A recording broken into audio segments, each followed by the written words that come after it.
Assalamualaikum warahmatullahi wabarakatuh. Bismillahirrahmanirrahim. Alhamdulillahirabbil alamin. Hamdan liman qala fi kitabil karim.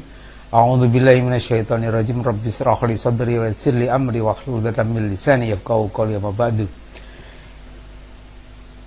Baik, pada pertemuan kali ini kita akan membahas tentang berdirinya dinasti Abbasiyah.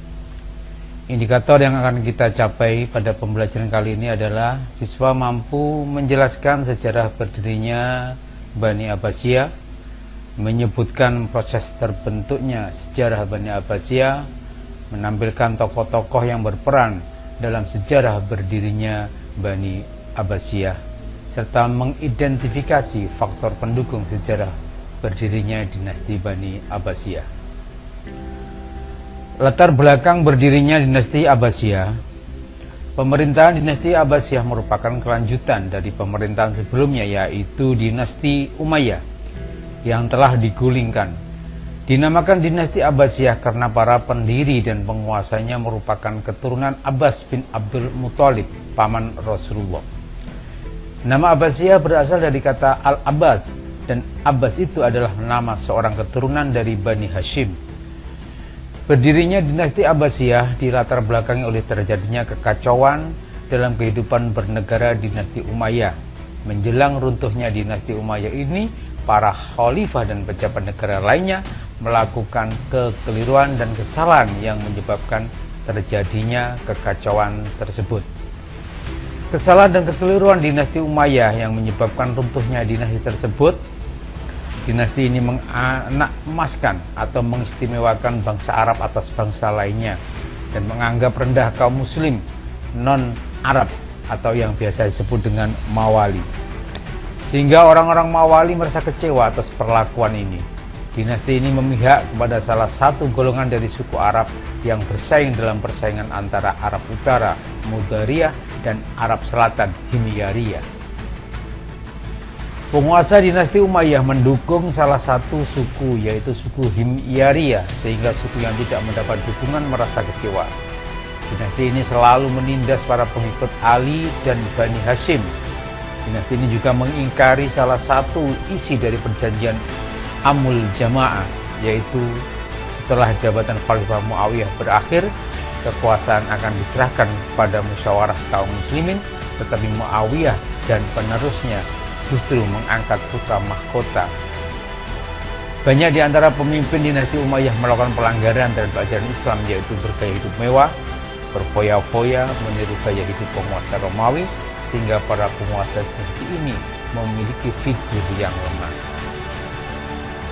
Kelompok-kelompok yang merasa tidak puas terhadap dinasti Umayyah yang menyebabkan runtuhnya dinasti tersebut, kelompok muslim non-Arab atau yang biasa disebut Mawali, yang memprotes kedudukan mereka sebagai warga kelas 2 di bawah warga muslim Arab. Kelompok Syiah dan Khawarij yang anggap dinasti Umayyah telah merampas kekhalifahan. Kelompok muslim Arab di Mekah, Madinah, dan Irak yang merasa sakit hati atas perlakuan istimewa terhadap penduduk Suriah. Kelompok muslim yang salah, baik Arab maupun non-Arab, yang menganggap keluarga dinasti Umayyah bergaya hidup mewah jauh dari ajaran agama Islam. Kelompok-kelompok tersebut membentuk suatu kekuatan gabungan yang dikoordinasi dan dipimpin oleh keturunan Al-Abbas, paman Nabi Muhammad, untuk mencari dukungan masyarakat luas. Kelompok dinasti Abbasiyah melakukan propaganda yang mereka sebut sebagai gerakan dakwah. Mereka mempropagandakan bahwa menggulingkan kekuasaan pemerintah dinasti Umayyah merupakan perintah agama. Di samping itu, untuk meraih simpati umat dan dukungan kaum Syiah, mereka tidak mengusung nama Bani Abbas, tetapi mengusung nama Bani Hashim. Mereka mengatakan bahwa jabatan khalifah merupakan hak keluarga Nabi. Gerakan mereka didukung oleh kaum Syiah, Khawarij, dan Mawali di kota Khurasan yang sebelumnya selalu ditindas oleh dinasti Umayyah. Persamaan nasib sebagai kelompok yang tertindas inilah yang membuat ketiga kelompok itu mendukung propaganda ini. Jadi latar belakang lainnya dinasti Abbasiyah, yaitu kekecewaan yang menumpuk dan bersatu akibat dari kekeliruan dan kesalahan para penguasa dinasti Umayyah dalam mengambil kebijakan. Gerakan menentang dinasti Umayyah semakin membesar saat dinasti Umayyah dijabat khalifah yang terakhir, yaitu Marwan bin Muhammad atau Marwan II. Dinasti ini didirikan oleh Abu Abbas As-Saffah. As-Saffah berarti penumpah darah. Ia diberi gelar ini karena ia memiliki kemauan yang keras dan tidak segan-segan untuk menumpahkan darah guna mewujudkan keinginannya. Langkah-langkah Bani Abbas untuk mendirikan Daulat Abbasiyah adalah: satu, membentuk gerakan di bawah tanah dengan melakukan propaganda atau menyusun kekuatan secara diam-diam. Dengan tokohnya antara lain Muhammad Al-Abbas, Ibrahim Al-Imam, Abu Muslim Al-Khurasani. Dari ketiga tokoh propaganda tersebut, Abu Muslim Al-Khurasani merupakan propagandis yang paling sukses dan terkenal. Menerapkan politik bersahabat, artinya keturunan Bani Abbas tidak memperlihatkan sikap bermusuhan dengan Bani Umayyah atau siapapun. Menggunakan nama Bani Hashim atau Ahlul Bait, hal ini dimaksudkan agar mendapat simpati umat dan dukungan dari kelompok pendukung Ali atau Syiah, menjadikan Khurasan sebagai pusat kegiatan gerakan Bani Abbas yang dipimpin oleh Abu Muslim Al-Khurasani.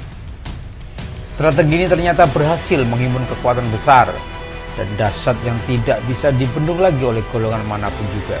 Dalam perjuangannya untuk mendirikan dinasti Abbasiyah, para tokoh pendiri dinasti ini menerapkan cara kepemimpinan yang bersifat kolektif atau collegial leadership, namun tertutup dengan gerakan bawah tanah.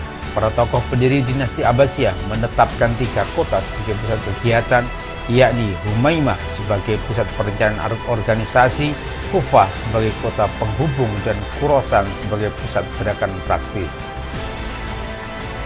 Proses berdirinya dinasti Abbasiyah dimulai dari tahap persiapan dan perencanaan yang dilakukan oleh Ali bin Abdullah bin Abbas. Gerakan bawah tanah dan propaganda untuk mendirikan dinasti Abbasiyah ini dimulai ketika dinasti Umayyah berada di bawah kepemimpinan Umar bin Abdul Aziz. Pada waktu itu Umar bin Abdul Aziz memimpin dengan adil, negara dalam keadaan aman, tentram dan stabil. Ia juga menerapkan persamaan hak kepada seluruh warga negara. Kondisi ini memberi peluang pada Bani Abbas untuk menyusun kekuatan dengan melakukan gerakan bawah tanah dan propaganda di kota Al-Humaimah. Peluang emas yang dimiliki Bani Abbas untuk merebut kekuasaan Bani Umayyah itu terjadi pada masa Khalifah Marwan bin Muhammad, yakni Khalifah Bani Umayyah terakhir, di mana waktu itu pemerintahan dinasti Umayyah mencapai puncak kekacauan yang sulit diatasi. Pemimpin gerakan Bani Abbasiyah pada waktu itu adalah Muhammad bin Ali. Kemudian diteruskan anaknya Ibrahim Al-Imam dengan mengangkat Abu Muslim Al-Khurasani sebagai panglima perang. Bagaimana cerita selanjutnya?